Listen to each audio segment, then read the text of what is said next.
I've noticed that teams work way more efficiently when they're driven by a mission versus money. To have employees engaged, you have to have their acronym, they call it MAGIC, which is meaning, autonomy, growth, impact, and connection. How did you guys go about negotiating equity? For us, we thought let's do 50-50 split, but we want to make sure that there's a tiebreaker because one thing that can destroy companies is co-founders who aren't aligned. How do you know if an idea is a good idea? I don't think that anyone can really know for certain that something's gonna be a good idea. Entrepreneurship has inherent risk. Don't ask them if it's a good idea. Don't ask them if they're going to buy it. Ask them about their pain and what they've done to try and solve it, because that's a better... Hello and welcome everyone. This is the Founder Scoop. My name is Jacob Lee, and today I have with me Ty Palmer. Thanks, Ty, for coming. Happy to be here. So your business is called Donkey Chats. Yeah. Could you tell me, what is Donkey Chats? So Donkey Chats is kind of like having a mediator in your pocket. It's a proven way to reduce conflict in relationships. So you can use it to record a conversation and analyze how it went with speaking time, tone of voice summary, and AI feedback.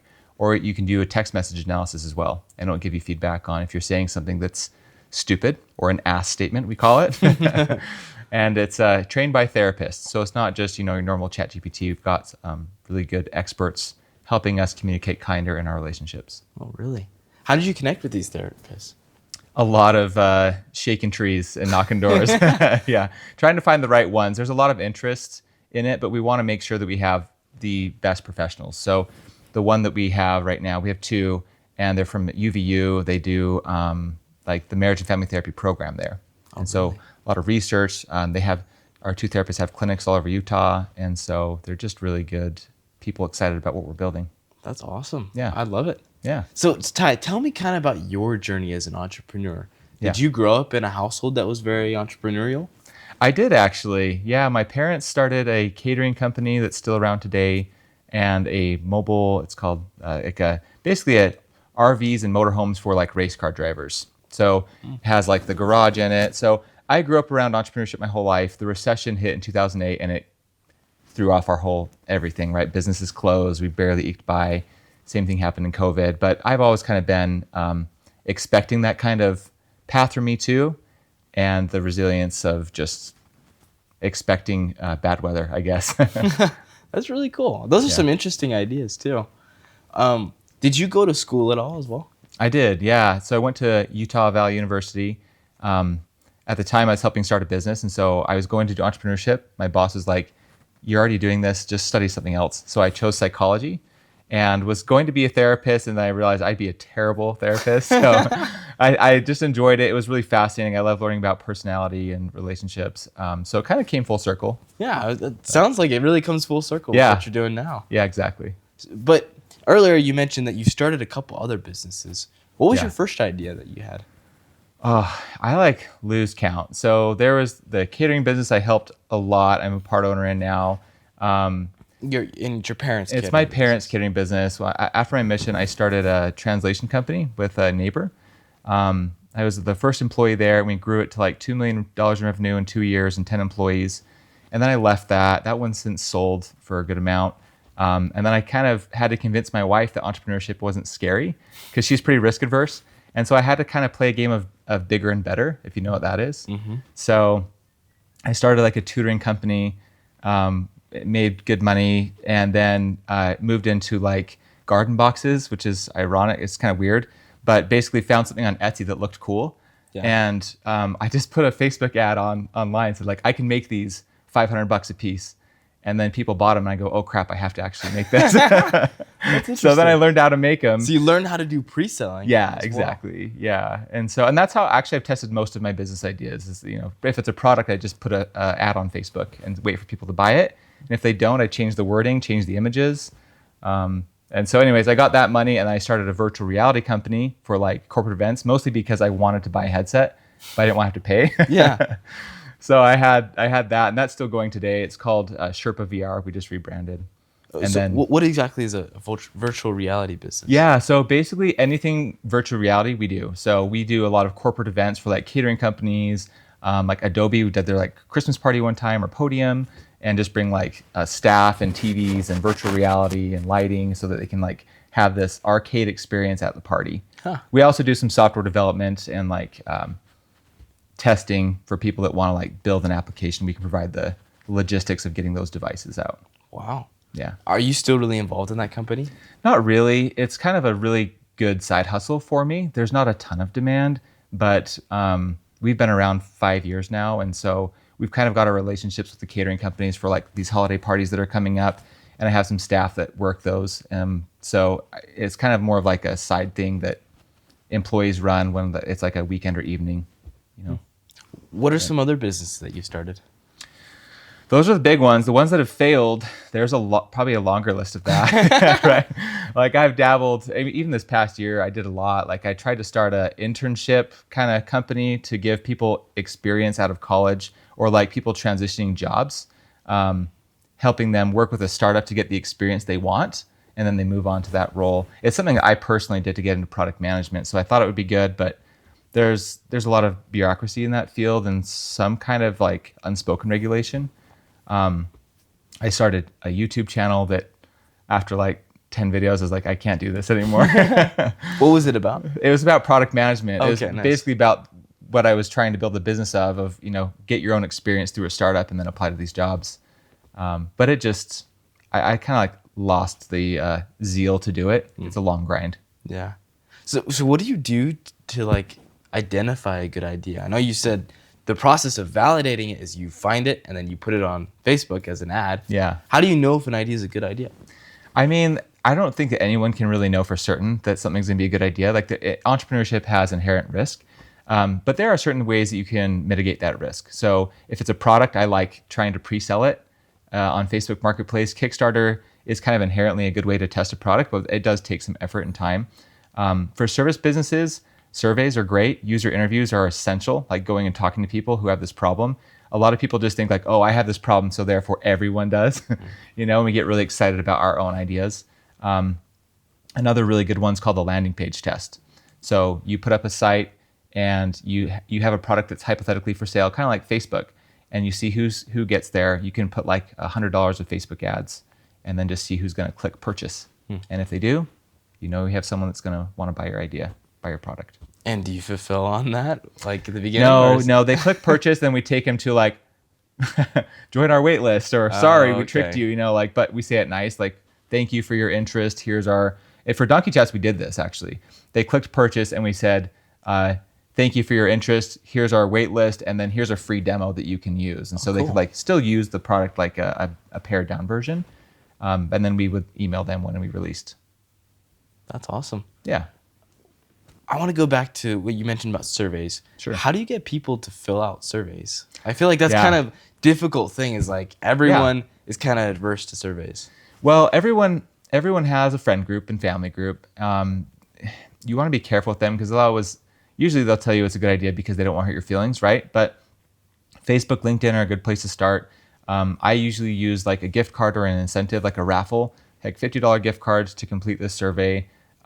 That's been good. But surveys, I would always pair with user interviews, like going out and finding somebody who's your target customer and then just asking them questions. And don't ask them if it's a good idea. Don't ask them if they're going to buy it. Ask them about their pain and what they've done to try and solve it, because that's a better, more truthful indicator if it's like a good idea, rather than just saying like, oh yeah, I would totally use this. Like, never believe that from a customer. So that's what I would say. Okay, that's interesting. So how did you go about like validating the idea for Donkey Chats? So it actually started kind of pre-validated. Nathan, my co-founder, he was creating just Instagram videos for fun. And he created this like hypothetical product for relationships that uses AI to kind of like respond to your spouse. And so it was super funny. It got 5 million views, 3 million in one weekend. Wow. And people were like demanding to buy the product. Even developers were like, take my money. Like, I need this, right? Holy cow. And so he was talking to his sister like later that week, and she was telling him about a BYU study that was using AI to moderate political discussions about gun control. And they found that there was like a lot of success there. So they would say something about gun control. AI would say, hey, here's a better way to say that. Why don't you try this instead? And then it was like a really civil conversation. People were friends by the end, as opposed to enemies, right? And so he thought like, what if we just apply this to relationships? And so he pitched that at A Million Cups where I was, and I was working on my VR ideas until I realized VR didn't really have a future right now. And I was in the audience. I was like, I have done something similar. Like I used to pass notes underneath the door to my wife. We both did when we were like really angry about something. And it gave us like that headspace to like calm down. And so I was like, I want to be your first customer and I will just help you out. Try and give you feedback to bring this to market. And I just got really excited about it and saw the use case, and it's helped me in my own relationship. So that's a long answer to your question. No, that's really cool. When did you guys like become partners? So he pitched it in March. He had a demo in, I think, April. And then in May, I was 2024? 2024, this year. Okay. Correct, yeah. And so in May, I was talking with him. We were working. And I think like end of May, June, we started working together. We did our landing page test. And in July, we officially incorporated together. That's really cool. Yeah. I don't know if you want to share this, but how did you guys go about like negotiating like equity? So we're both pretty easygoing and invested in the outcome of the business. So for us, we thought like, let's do 50-50 split, but we want to make sure that there's a tiebreaker, because one thing that can destroy companies is co-founders who aren't aligned. And so we met with a Y Combinator alumni who's actually Nathan's cousin. And so we put it to him. I was like, hey, we want to be fair on this. You know, it was Nathan's idea, but also I was bringing a little bit more money to the table from my other businesses and some expertise. And so we're like, how do we split this? And he said, Nick, let's just make it like a 0.1 difference so that there's a tiebreaker. It goes to me, the CEO. And that's been really helpful. We haven't really had any disagreements. And it's nice to know our different roles are together, we're in it, but it's not going to kill the business if we ever become misaligned on an issue. So you mentioned that you brought up a bunch of money to the table. Have you gotten like investors as well? We're in the process of raising our seed round right now. So I've talked, like this week has been busy. I've met with 4 investors this week. Oh, wow. So no money yet. We want to take the right investment. We're bootstrapping it. We're comfortable right now. We both, can pay the bills with some savings and some side gigs, and still work full time. And so we want to just have the right investment and from the right people to help us build this. So have you already built the app out? Yeah, it's live. Yeah. Oh, nice. Yep, on the App Store or Google Play, you can download it and do a free trial for 7 days, and check it out. So you mentioned that your co-founder, he pitched the idea to you early this year. Like, when did you actually get the app done, or was it already done?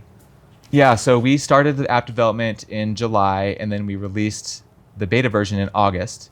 Had some testers, and then I think it was like a few weeks ago, I think it was like mid-October, we released the full version to the public, had a paywall, and we've had some paying customers since then, just organic growth. Wow. Was it hard to get beta customers? Like, I feel like something I've noticed is with apps, if you have a really good idea, it's kind of pretty easy to get people to beta test because they want to be a part of it. Was that kind of the case for you? Kind of, yeah. So there's a funny story about that, actually. So we were just using it, testing it, our family, friends, and all of a sudden, like one day, someone was emailed me and wanted to delete their account, and I was like taken back. Like, I was so happy that somebody wanted to delete their account because it means that they download the app and they of their own accord. Results. We were doing no advertising, and they didn't get the results they wanted. They wanted to delete it, and I was just like over the moon. So I looked it up, funny, and actually. we had like 12 people that were using it, just searching us on the App Store, Huh. And so that's been really exciting to see that progress. And we still have people finding us organically, but we want to put a little bit of rocket fuel on that fire. Were you able to get feedback from that customer that wanted to delete their account? No, unfortunately. I even offered her like free access. I'm like, hey, here's free month, free year. I don't care. Like, I'm just thrilled. But I haven't heard back. So I need to follow up again. Yeah. Yeah. Were you able to get in contact with some of those other users? You said there's 12. Yes. Yeah. Yes, we've talked to the people who are paying us right now. Ironically, like some people are not even using it for their relationship; they're using it for like their roommates. Oh, really? Yeah, like roommate issues, So that's been interesting. They've actually had one subscriber who's, I think he's on his 3rd week of paying for it. So it's been exciting. Different use case. That's interesting. Do you intend to like market to that market as well, or are you really only focusing for sure. on relationships? I don't want to change the product to that market, but if we can just change a little bit of messaging and test it out, for sure. It sounds like it's already going to work for that. Like, yeah, you have people using it for that. Right. Yeah. Yeah. Definitely have people using it for that right now. So I think it would be interesting just to maybe rebrand a little bit for a use case. But I mean, the core features of the app wouldn't change. It still is for mediating all conflict, but we just specialize in relationship dynamics. What's been the biggest challenge in growing Donkey Chats? There's just a lot to learn. You know, I think Nathan and I have never published an app before. And so building something and trying to get through Apple is like, I don't know, like crawling through a minefield. You know, like you like go here and the Apple's like, no, you can't do that. And just stupid stuff. It hasn't been too hard. Like Google's been hard. I created like a social media video of analyzing the presidential debate for ass behavior, like Trump and Kamala Harris. Yeah. And it was super funny, I thought. And YouTube banned our account. Instagram banned our account. No way. Meta. And so we had to like appeal all those. And they were like, okay, you're not changing their words. You're just analyzing it. So just lessons learned, honestly. Interesting. Yeah. Wait, so why did it get banned? Like, because it's anything like the 2024 election, I think that the social media companies have a lot of pressure on them to not be the people that can spread political misinformation. And so they lock down like what you can post about politics. I actually posted this video and Meta made me verify my house address. Like, we're going to mail you a letter. Interesting. And in 3 weeks you can upload that code and then you can post it. I'm like, well, the election is going to be like over. So yeah, it's just really, we had like a whole content strategy around that, but it just backfired. We had to just pivot to something else with the content. Yeah, I feel like it's a good lesson to learn though. Yeah. Yeah. So we didn't get to like analyze the debate as much as we wanted to, but we have other things in the pipeline. What are some of your other strategies like for marketing? We really want to do another viral video. Like Donkey Chats was born from a viral video, and we think the branding is funny. It's irreverent. It's edgy for Utah County especially.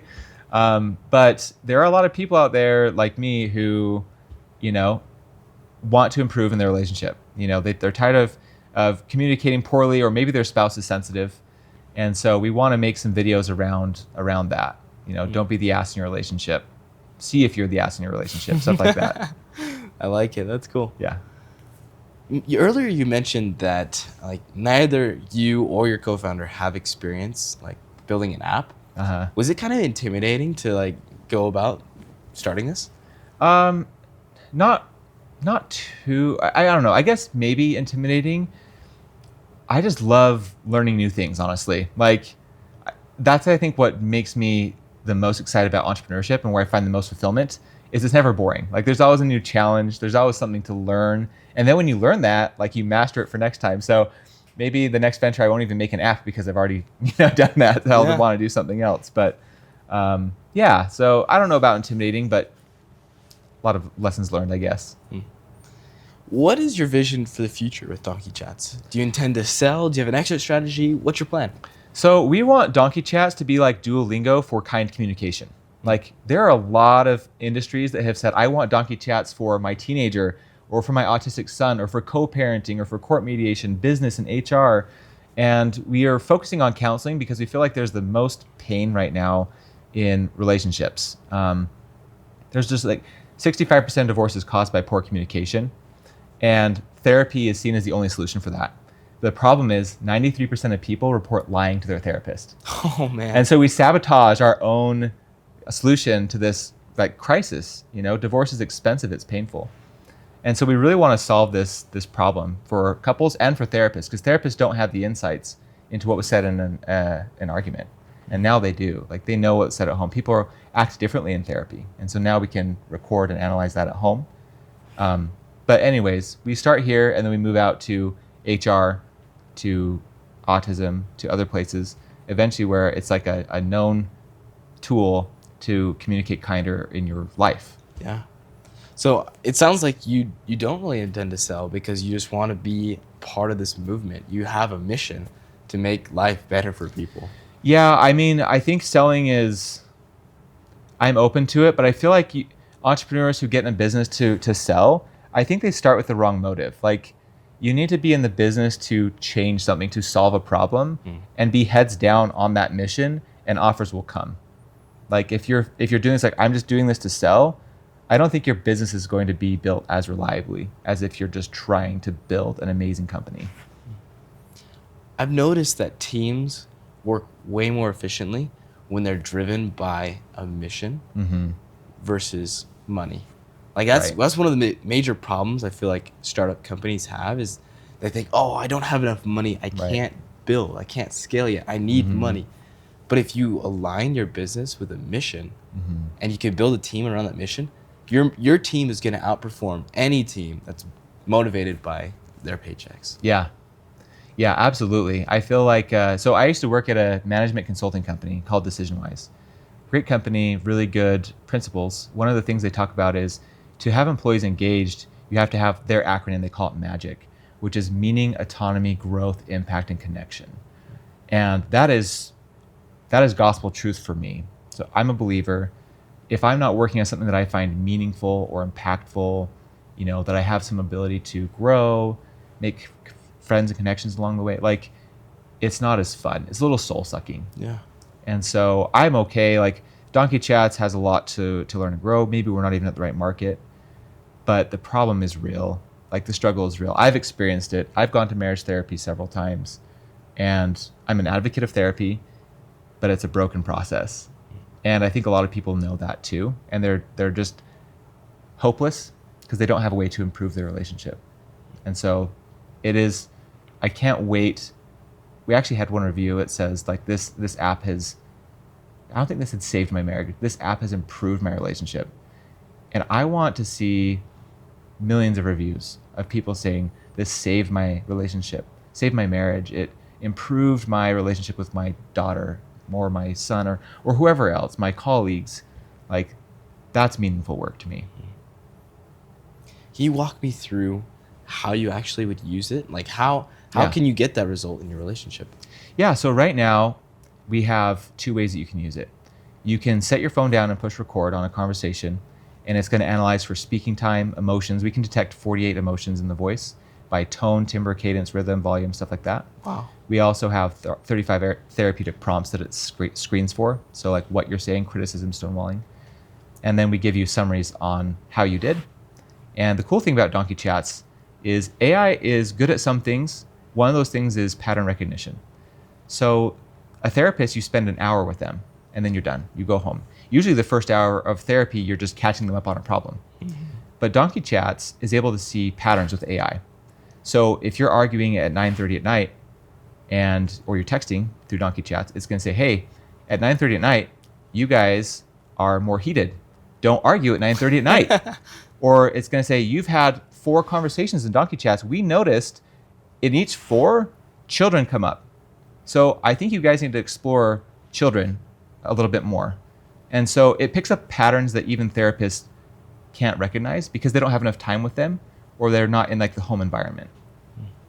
How do you integrate that into daily life? Like, because it sounds like, yeah. Would you have to like approach your partner and be like, hey, I got this app. I want to record a conversation. How do you naturally like start using Donkey Chats? Yeah, so that's what we're trying to solve for right now. We want to see if we can if we could build it, and we did, and now we want to make it easier to use. We're targeting couples in marriage therapy right now because they're already committed to their relationship and they're spending money on it and they're willing to have these conversations a little bit more formally. So what we tell people is Donkey Chats is a great tool to have proactive conversations and prevent arguments. We actually just released, we developed a quiz with our therapist advisors where they'll ask, how are you feeling about finances, children, intimacy, and it will see if there's a discrepancy between your scores and your spouse's. That way we can say, hey, you guys should chat about these 3 topics because you had different scores on that. And so instead of blowing up at each other and like being like, stop, let's use Donkey Chats. Like we know people are probably not going to do that. Yeah. You would say, okay, we took this quiz. We need to have these discussions so that we're aligned. And you start it the right way and you analyze it before it becomes heated. So you have a really good civil discussion that you can also go back and reference. Because how many arguments out there do you have about, you said this, no, I didn't. Well, Donkey Chat solves that too, right? You go back and see a summary and like the actual transcript of what was said. So you stop arguing about the same things again and again and again. Interesting. That's really And can I say one more thing on that? Yeah, continue. We just released a feature called the message analysis. It's for people that have maybe a one-sided relationship. their spouse is not willing to participate. And you can copy and paste an email or a text message in this. It gives you an ass rating, like 1 to 10, basically. And it gives you a summary of what was said and potential abusive behavior, along with a expert of how to respond. And we feel like this is really powerful because there are a lot of people out there, especially women, who are in an abusive relationship. Maybe they're being controlled, manipulated. And so this actually can detect those types of behavior and help them seek help. Interesting. Have you integrated it into a process yet for, like, I know I've done an interview already with Yara, which has a solution for helping people in like sexual abuse situations. Right. Have you integrated Donkey Chats into a process like that as well? Like for seeking help? Mm-hmm. So we want to, I talked to Nicole, like, I think it'd be really cool to partner with Yarrow. So if we flag something that says, there's threatening behavior, abuse, narcissism, AI is not in the space right now of diagnosing that. And Donkey Chats is not trying to replace therapy. I should say that right now. So we are in the process of identifying that information. We already do identify it, and we can provide suggestions like, maybe you should explore this with a counselor. If there's threatening behavior, we're going to say, you need to call the police. I could consider calling the police because this is a threat. Yeah. Or a suicide hotline if they're doing negative self-talk. So AI has its place. It is not in providing solutions to these mental crises, but it can help you get validation on what you're feeling and how you're being treated, so that you can take the next steps with professionals. I like it. It looks like you're trying to improve current processes. You're not trying to replace everything. Correct. You're just making things better. Yes, exactly. Okay, so how has iHub played a role in helping you grow Donkey Chats? iHub has been a godsend, honestly. It's been so amazing to be in a space where there's people building companies with you. Just that energy and that camaraderie is very special. There's also the mentors that come in. Like, we have really high quality mentors, and they've been able to help us through some really tricky decisions that we're trying to make. They've pointed us in the right direction. And a lot of our success, I think, goes to the mentors, honestly. Like, building a good business, I feel like once you start building a business, you lose your objectivity, and for some reason you just don't see it as clearly. And mentors can see it because they're not invested, and they're able to give you the feedback to be like, oh, stop doing that, start doing this. And the connections that they can produce as well, like, they're just amazing. So it's just been awesome in a lot of ways. So really, really can't thank iHub enough for the opportunity to be with other founders and the mentors and the resources. And it's just a less lonely road as an entrepreneur with iHub. I think that's really interesting you just said there. Like, I feel like entrepreneurship can be very lonely. Mm-hmm. So what have you done to, like, combat that? Antidepressants, no, chocolate. Oh, no. Chocolate. I mean, iHub has helped mitigate that, honestly. Like, before, I have my basement office and I was just grinding away, like, wake up in the morning, at night, still in the office. And so you don't really get to bounce ideas off people like you do in an office. And so I think there's a lot of value being around people. I love remote work. I love my autonomy. But being where other people are to kind of cheer you on makes it a lot less lonely. Like, we have a channel on iHub that's big wins, right? And it's so fun to see people post in there, like, a big win that they've had, and celebrate with them, or to post some of your own. Like, it's just, you feel like people care about your success. So I can't wait for 10 years to see where people are at. I hope that everyone who's in iHub, especially like the kind of the core group that's always here, I really hope that we're all successful one day. We can look back at iHub and give back. I can't wait to donate our 1% and actually have it mean something. And also just celebrate, that we all stuck through it. That's my hope. That's something that I'm really excited for with this podcast, is we're documenting the stories at the very beginning. Mm-hmm. Like, you've only been, like, how long has your company been running for? Less than a year? Yeah, definitely, yeah. So, like, July we formed, right? So 5-6 months. It's going to be so cool to be able to look back and be like, I had this interview. Look at what we've done. Yeah. And it'd be so just like, that's a moment I really look forward to. Yeah. Being able to, like, look back and be like, you did it, Ty. Yeah. Look at what you've done. Likewise, Jacob. It'd be so cool. Like, I want to see big things. 10 years. I feel like if you can stick to something for a decade, you will be successful. That's my mission. Stick with a problem. Will probably change a lot, but yeah, that's what successful people do, right? Yeah. Stick to a problem. Do you have any other advice that you'd give to entrepreneurs that are just starting out or want to start a business? I would say don't wait till you're older. I always knew I wanted to be an entrepreneur. There was never a doubt in my mind. But when I graduated, I thought, oh, I need to go have this experience. I need to go work at a consultant firm. I need to go be a product manager. Oh, what if I'm not at a big company? I interviewed with Google and I'm like, oh, I need to work for Google. It doesn't matter. If you have big companies, big schools on your name, it can help open some doors. But if you know you want to do this, like don't not do it. Like start right now. You're getting older is harder. You're going to have a family. It's harder to make those time sacrifices when you have little kids. And you also have less risk right now. You don't have a mortgage. If you're renting, you're a student. So don't feel like you are not able to start it. The imposter syndrome is real, but you don't need to. You become an expert in what you do.